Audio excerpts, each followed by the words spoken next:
si tu regardes cette vidéo, je vais tout commencer comme ça, c'est que tu as le centre énergétique Ajna qui est blanc, non défini, on dit. Tu vois là au niveau de la tête, le centre Ajna. Ce centre-là, en fait, la beauté et la sagesse de ce centre, c'est l'ouverture d'esprit. Quand c'est blanc comme ça, on est très ouvert d'esprit. C'est-à-dire que rien n'est vraiment blanc, rien n'est vraiment noir, et on est vraiment dans l'infini des possibles, dans toutes les palettes de gris, et pourquoi pas, et c'est versatile, et c'est dansant, et tout ça. Et en fait, comme les centres blancs épongent et amplifient à 200% leur environnement, il se peut que tu éponges la façon de penser et les concepts de quelqu'un. C'est pour ça qu'on peut trouver des gens des fois qui suivent un gourou pendant des années alors que c'est pas leur couleur initiale, mais ça les rassure de... Comme moi j'ai une pensée très versatile et très ouverte, et ben je préfère penser comme lui, ça me rassure. Et puis après on se dit mais non, ça me convient pas. Ou alors on peut aussi être assez influençable, ne plus trop arriver à faire des choix. C'est-à-dire que quand tu es avec Michel au restaurant, tu vas manger la même chose que lui, tu n'arrives plus à réfléchir. Quand tu es avec Martine, eh ben, tu penses la même spiritualité qu'elle, alors qu'il y a 2 heures, tu pensais autre chose.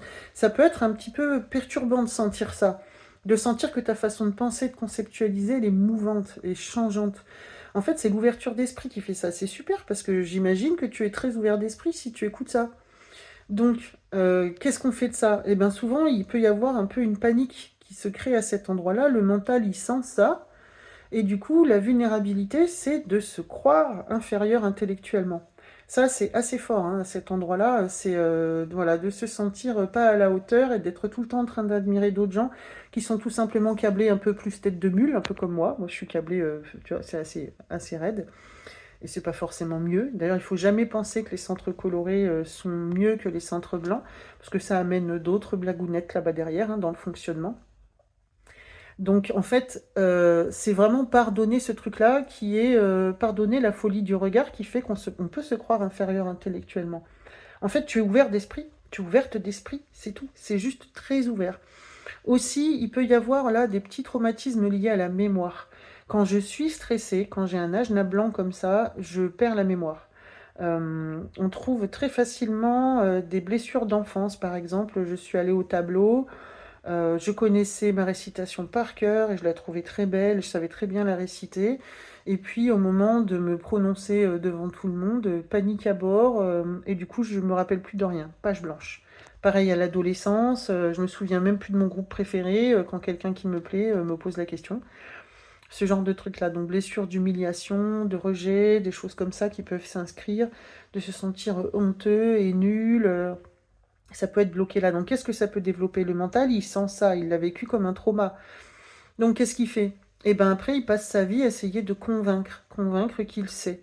Donc, la question, c'est est-ce que quand je parle aux gens, par exemple, est-ce que je suis en train d'essayer de convaincre? Est-ce que si tu t'exprimes par amusement ou c'est pour convaincre que tu sais, par exemple? Ça peut créer ça. Ça peut créer aussi une forme d'extrême timidité. Je j'ose plus dire ce que je pense, donc je préfère dire que je pense rien, voilà, ou voilà, fuir un peu. Ou alors ça peut au contraire déclencher, c'est à toi de voir comment ça a joué, déclencher une extrême rigidité mentale. Mais pourquoi tu me demandes ça? Qu'est-ce que ça peut te faire? Pourquoi tu t'intéresses à moi? Mais ça te regarde pas. Ou alors d'être très autoritaire et puis on trouve des fois des profs comme ça qui peuvent être très autoritaire, très affirmatif, quoi qu'ils aient raison ou pas. L'idée, c'est de couvrir cette blessure, en fait, de se croire inférieur intellectuellement. Il peut y avoir ça, d'extrêmement complexé aussi en amitié et en amour face à quelqu'un qu'on admire. Et en fait, c'est une illusion.